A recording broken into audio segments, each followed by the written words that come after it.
Bonjour, donc moi c'est Céline Froissart du Jardin botanique de Strasbourg. Comme il y a déjà beaucoup qui connaissent, enfin j'ai déjà fait quelques présentations, donc la mienne ne sera pas tout à fait la même, elle ne sera pas du tout aussi fournie que les précédentes.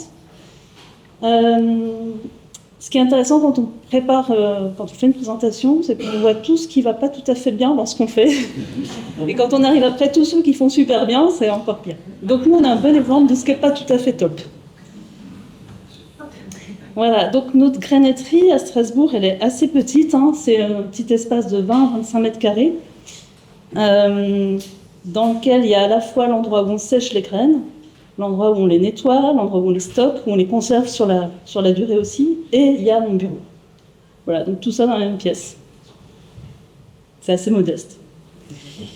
Donc l'endroit où on stocke, où on fait sécher les graines, c'est un espèce de petit cagibi qui est ouvert tout le temps. Donc ça ventile un peu naturellement, et puis l'intérêt c'est quand même qu'il y ait une température assez constante, pas de lumière. C'est un séchoir tout à fait artisanal. Il faudrait que je te demande des plans, Vincent, pour le séchoir à graines. Ensuite, pour le nettoyage, donc on a une très grande table. En fait, moi je suis toute seule sur la grainetterie, mais j'ai au moment du nettoyage et de la préparation des commandes, une collègue qui m'aide beaucoup, plus des fois quelques collègues qui viennent aussi pour le nettoyage. C'est aussi assez, c'est bon enfant. Le problème, c'est que c'est des fois un peu trop bon enfant et que c'est un peu difficile. C'est des fois un peu difficile de faire respecter justement le protocole parce qu'on n'a rien de. Enfin, je suis là pour dire attention. C'est bien de souffler sur les graines, mais attention, il y a une personne pas loin. Donc voilà, on est quand même un peu vigilant, mais c'est pas évident. Donc on a aussi un frigo dans lequel on stocke toutes les graines qu'on a collectées. Alors c'est sûr, moi je mets du gel de silice aussi, je vérifie. Après maintenant notre hygromètre il marche plus très bien, il faut que je change parce que j'ai l'impression qu'il prend la mesure de l'hygrométrie extérieure et non pas intérieure, c'est un peu embêtant. Mais bon, je fais quand même un peu gaffe. Ah oui, non, alors, ouais, voilà, on a quelques tamis, on a donc des battes, on a une binoculaire mais qui n'est pas là, enfin bon, on se débrouille, on a une loupe aussi qui est vachement pratique. Et les graines qu'on collecte, nous, elles sont, en fait, on ne collecte pas du tout en nature, vraiment par manque de moyens financiers et humains. Depuis pas mal d'années déjà, c'est un vrai problème pour nous parce que nous, ce qu'on veut, c'est récupérer des graines de la nature. Donc quand on commande, on privilégie les graines de nature, mais nous-mêmes, on n'en collecte pas. Donc c'est un petit peu problématique. Mais bon, enfin, on a des collections au Jardin botanique qui peuvent être intéressantes, comme la collection de cotonacées. Enfin, on a des arbres, arbustes notamment, qui sont intéressants. Donc ceux-là, on les récolte systématiquement. On fait un roulement. D'une année sur l'autre aussi, on garde quelques graines d'arbres et d'arbustes qui peuvent rester quelque temps au frigo. Donc on ne met pas tout de côté d'une année sur l'autre. On en garde une partie. Notre catalogue de graines, il n'est pas fou. Hein, c'est entre 250 et 300 proposés. Donc dans cette même pièce, on a donc deux grandes armoires, alors celle-là, le gros plan, c'est pour montrer que les graines qu'on ne conserve pas d'une année sur l'autre, on les met ici pendant encore quelques années, 3, 4, 5 ans, en fonction de la place qui reste. Ça permet d'en avoir toujours sur le coude et de pouvoir les distribuer à ceux qui ont besoin de graines, mais pas pour les faire germer.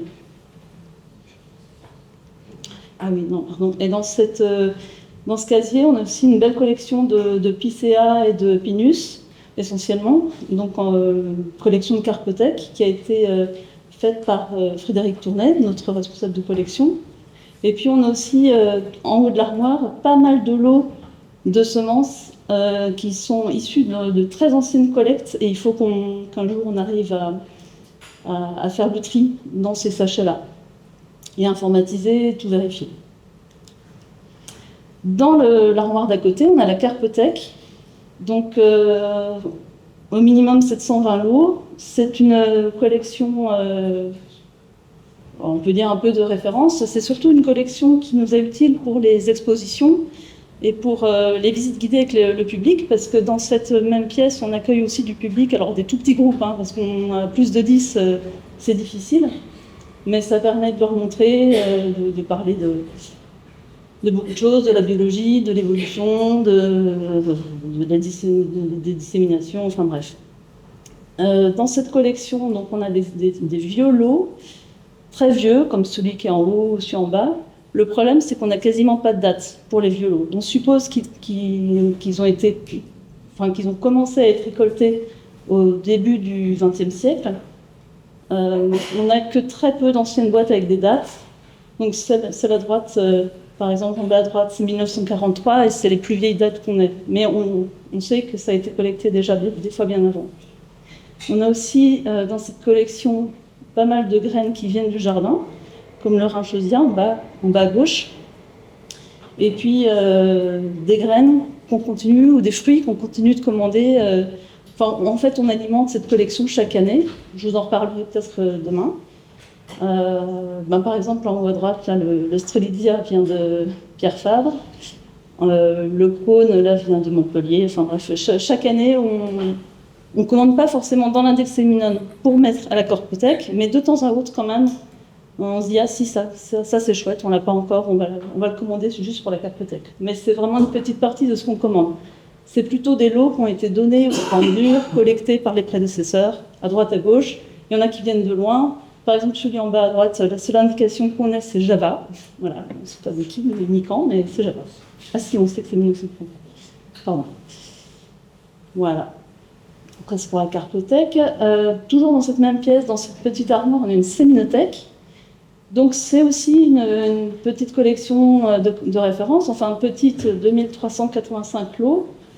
C'est pas mal du tout. C'est Jacques Zeller qui l'avait réalisé.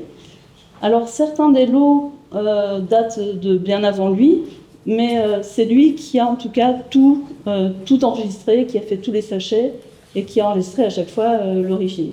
La plupart de ces lots sont issus des index Séminone, mais on a aussi énormément de collectes en nature, faites par lui-même ou par l'ensemble des professeurs responsables d'herbiers qui sont passés par l'université de Strasbourg au fil des ans. Et donc tous ces lots-là ont été informatisés cette année. Depuis 2 ans, avec ma collègue, on a fait ça, mais c'est surtout elle qui a fait ça cette dernière année et qui a revisité la taxonomie.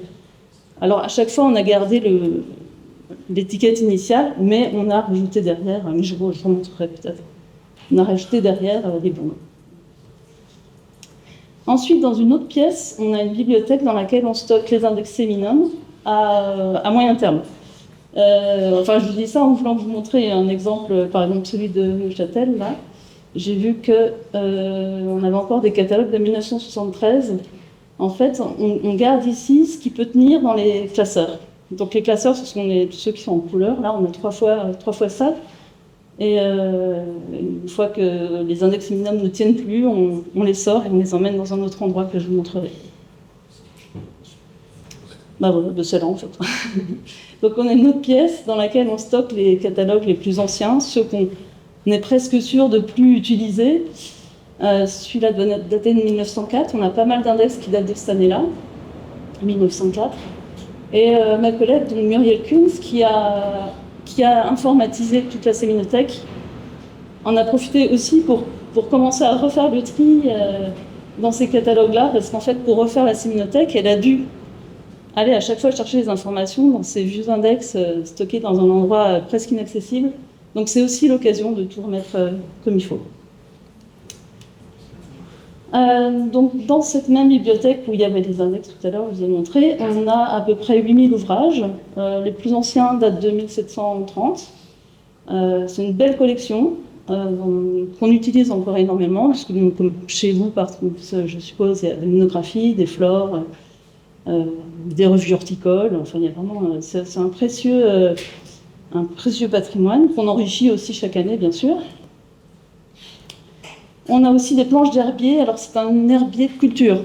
C'est-à-dire que ça n'a rien à voir avec l'herbier de l'Université de Strasbourg qui compte 570 000 planches. Celui-là, c'est, je ne vais pas vous dire de bêtises, je crois que c'est dans les 3000 planches, il me semble.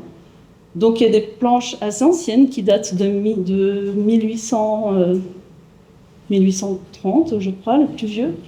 Et puis, pareil, on enrichit chaque année. Alors, c'est pas moi, c'est plutôt Frédéric Tournet qui le fait, hein, qui enrichit aussi le catalogue, avec donc que des plantes collectées dans le jardin, pour le coup. Et dans cette même pièce, on n'a pas beaucoup de pièces, mais on les rentabilise bien, on a une pinothèque, et c'est aussi là qu'on stocke les plus gros fruits qui ne tiennent pas dans l'armoire que je vous ai montré tout à l'heure, la granaiterie. Donc c'est pareil, la pinothèque, c'est aussi Frédéric Tournet qui l'a réalisée. Elle est très très pédagogique, et c'est vrai qu'on s'en sert beaucoup lors des expositions, ou lors des visites guidées, ou vis-à-vis des étudiants quand ils viennent aussi eux avec leurs enseignants. Et enfin, on a une xylothèque qui compte à peu près 700 échantillons de bois collectés pour la moitié dans le jardin au fil des ans. Les plus anciens datent du début du XXe siècle, peut-être même fin 19e, mais c'est pareil, on a un peu du mal à trouver les données. Mais bon, ça, j'aurai l'occasion de vous en reparler demain. Voilà, donc c'est aussi une collection qui est super pédagogique, qu'on peut montrer lors des expositions, lors des visites guidées, qui peut intéresser aussi quand on a des groupes d'étudiants en horticulture, par exemple, ou en menuiserie, enfin bref. Elle est assez ouverte, on fait aussi beaucoup de prêts de cette collection, pour des bibliothèques, enfin, lors d'expositions. Voilà. Et puis on a aussi le grand Capricorne là pour montrer les dégâts qu'il a fait sur nos chênes. Voilà, je crois que j'ai fait le tour. Ah oui, j'ai fait le tour. Donc merci pour votre attention.